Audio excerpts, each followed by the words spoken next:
Today, we are excited to welcome Ben Tanswell to Hot Sauce. Ben has got a very impressive background. Google, Art Group, Eucalyptus, Quilla, and now at Deloitte. Was it Fast 50? Winner. Fastest growing company in Australia, winner. Montu. Welcome, Ben. Thanks, Mike. My absolute Good to pleasure. be here, mate. Mate, yeah, so your career, you've worked at some of the sexiest names in like enterprise, scale up, and startup. Mate, how does TA vary across those? Is it kind of different, just a different scale, or is there big differences in the kind of day to day? There's big differences in the day-to-day as well. I think like the approach that you go through and obviously you've got different branding behind you. So the messaging, the whole sort of end-to-end process tends to be a lot different.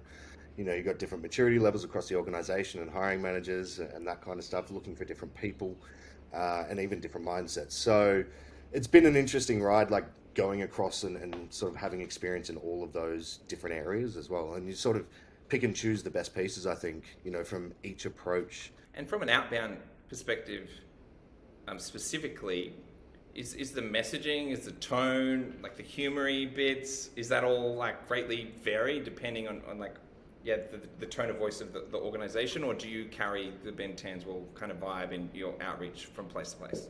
I try to carry my own kind of personal vibe in outreach, but also you still have to tie into, the brand that you're working for, right? And I think, you can probably have a little bit more leeway with a bigger brand behind your belt, potentially, than if you're sort of at a startup or a scale up who's less well known, is the first interaction with the brand that person going to remember be, you being a bit of a smart ass or adding, some humor to something. And they're like, do I know whether to take this brand new startup or scale up for real, I really need to revisit my strategy around outbound. Whew, okay. Now, the thing we want to talk about today, mate, I think it's really interesting from your background. Like we're seeing a lot of change in TA, a lot of change like broadly in the broader like global economic market at the moment. Lots of layoffs in tech, big tech, scaling tech, startup tech, and unfortunately, poor TA is often gets hit pretty hard, pretty quickly in that whole process. So LinkedIn, Twitter, it's a bit of a sad old sorry scene out there, hearing a lot of TAs negatively impacted from these layoffs. And you've suffered that recently.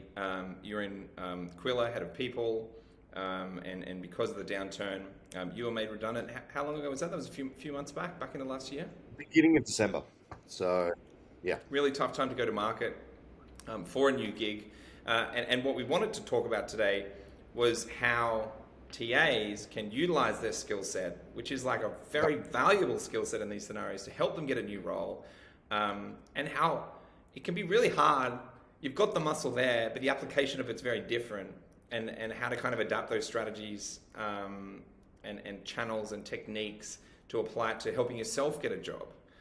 So mate, tell us, once you got made redundant at Quilla, I'm sure maybe after a week or two, just decomposing, maybe. After you decompressed a little bit, what was the kind of plan of attack? Did you set an agenda and like a go-to-market, or what did that look like? Yeah, so I guess in the past, whenever I've moved on or, been made redundant before and those kinds of things, it's always been a passive approach and applying for jobs, which, I took a different approach this time around because, the kind of tech recruiter people team, I guess redundancies have been in force, I guess the first round's in August-ish, mid last year, and kind of following on. And obviously now it's kind of accelerated, unfortunately, even more. And so I guess for me, I was having a look at job ads and you're seeing 120, 100 applicants. And it's like, you're just a piece of paper at that point, trying to cut through the noise. In better times, there's less applicants and obviously you can kind of, well, I felt I could rely on that a little bit more. But this time around, I did a lot more research into, what do I want and what do I want to be going for? And, part of that stability, for instance. but then, being proactive about reaching out to hiring managers about jobs, and to people leads and those kinds of things, and also leaning on my network around references, because I think, as you mentioned, this is what we do all day Yeah. as a talent person. Or maybe not all day, but it's a big part of your job is understanding and communicating, someone else's brand. So, being able to utilize those skills and then use them on your own brand, especially in a time where it's so competitive, is a massive kind of differentiator, I think. Yeah, so once you kind of you're getting organized, and when it comes to approaching hiring managers, like, did you develop a strategy? Did you build a template? Like, what did that look like? Look, I didn't build a template because I think, I wasn't going about that spray and pray approach. I think for me, it was about identifying what I wanted to be looking at, which was, ideally scale up or something, similar to ARC level, anywhere between, 100 to 500 people. So sort of narrowed down that search of what I was looking for based on, again, like the market knowledge. I wanted to be in tech, of some sort. So I have a fair bit of market knowledge from recruiting in that space. So, you go and identify, you kind of target list, have a look at what opportunities are there. And even if there aren't opportunities, I was reaching out and sort of talking to people, about, potential opportunities as well. So for me, it was a bespoke message each time. And I think it kind of needs to be in this instance. You're not sort of spraying and praying. You want to kind of cut through, and make an impression pretty quickly. Yeah, but if that is the intention, to kind of navigate like a generic resume race thing, you really want to get that personalization dialed and try and build connection, from a Absolutely. messaging standpoint. In terms of your approach, was it all LinkedIn? Did you look at incorporating email? Did you, God forbid, pick up the phone and cold call people? Yeah, what did the channel strategy look like? I haven't cold called in a long time, so I didn't do that. Mostly because I hate being cold called. So, note for anyone out there that's thinking of cold calling me, don't send me an email. Um, Look, I kind of follow the normal approach that I would to sourcing, which is I sent a LinkedIn approach first. So direct message if I could. If not, I'd send a connection request with a short message, and then from there follow up via email. So, kind of the standard approach I would take to sourcing talent. Yep.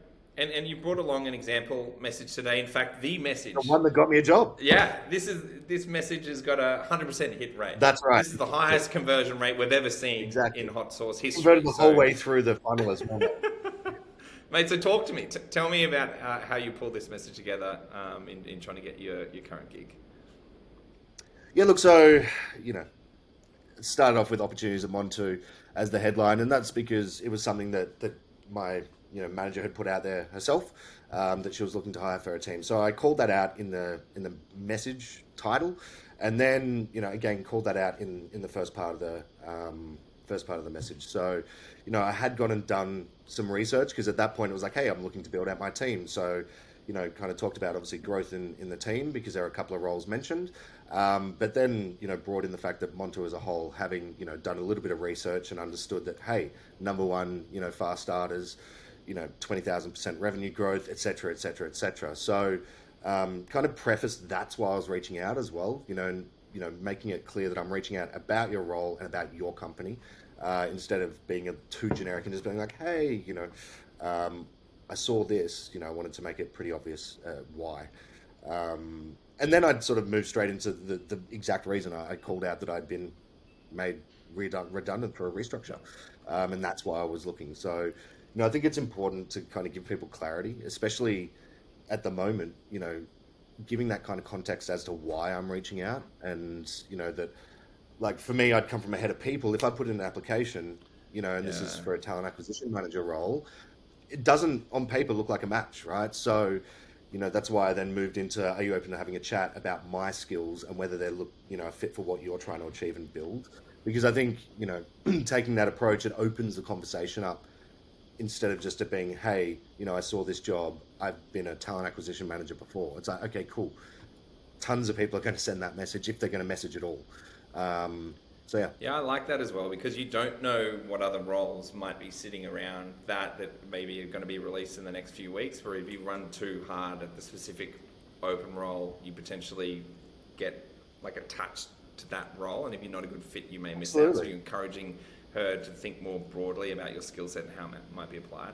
And I think it opens the door as well to, the role, you being malleable to the role potentially, but also them to your skill set. So, I didn't want to say, hey, I want to speak to you about the talent acquisition manager role because, I wanted to have a conversation and understand, and that role might, become a little bit bigger or not, dependent on my skills. I think it didn't pigeonhole me into this is all I'm looking for. It kind of turned it into let's have a conversation about my skills, and then that can let that conversation go in a more natural flow of, obviously that's where I ended up as a talent acquisition manager, but it kind of let her know that I'm not just going there just because it's a job that's open at the moment. I'm talking about my skills and what I can bring, and understanding about, what her vision was with the, growing and building her team out. Yeah, two other things quickly I wanted to speak to in this message that I liked. One is, the open and honesty around the restructuring, and that you suffered a redundancy. There's not like a dancing around that. I think sometimes people can feel like embarrassed, or like that's something that's a bad thing to hide from, and then they try and craft some story that hangs around that. You kind of are just like cards down on the table. This is the situation. Yeah. And then you're speaking to somebody from within your community as well. So I think you're unlocking empathy there. Most people will empathize with that and be aware that that's happening across the industry and likely within their peer group. So I think that's a really cool aspect of the message. Another thing I found interesting, and I know there's always a bit of a dance here, is that there was no sell. Like, you could have, like, there's obviously like super, super passive and no real call to action, no real sell, or you could have come in and I've worked at Quilla and Uke and Google and blah. Like, there's some pretty big names and your career growth from TA and talent acquisition manager into head of people. Like, there's a bunch of stuff you could have really flexed on. But I feel like if you went too hard in that direction, it would have muddied the message a little bit and removed some of the human connection a bit and felt too selly. Whereas I like the balance here. Yeah, and I tried to kind of keep that out of it because every business is different. So the relevancy of all those different steps I've done and those businesses I've been in, calling out them specifically, then I'm trying to tie that, like my career or my skills to whoever I've just mentioned. Yeah. Whereas, it's a journey and I picked up things the whole way.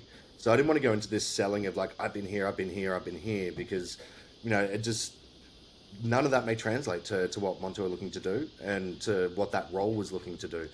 And that's why, I think it's better to, my only call to action was, are you open to having a chat, about the role? It's because then, we can get to know each other as people, understand what the role is looking for, where my skills might align to, and have that conversation more naturally, instead of being pushy around, hey, this is what I've done, this is why I'm the best candidate, because also that's kind of, I don't know, that's not me. I'm not that kind of person in general.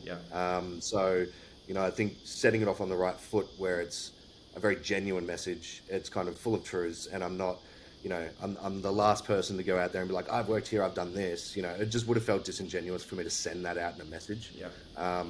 I can see how on the flip side, it's also something good to do to say, I've been at Google, I've been at Uke, Arc Group, led these teams. Like, there's obviously a lot of good stuff there, but I'd rather talk about that when it's, a conversation where we've gotten to know each other, so that there's context behind it instead of it seeming like it's ego driven.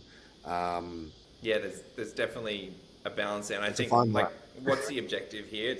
It's probably to get on the phone and have a conversation. It's not to get the job. So save some of those bits for the downstream conversations. Well, and it's similar to sourcing, right? Like, the objective is to get someone on the phone to talk to them about a business when you're recruiting for them. It's an initial chat you're trying to get to happen, and then you're trying to sell the business based on the conversation with them and what's going to align most to what that person is looking for.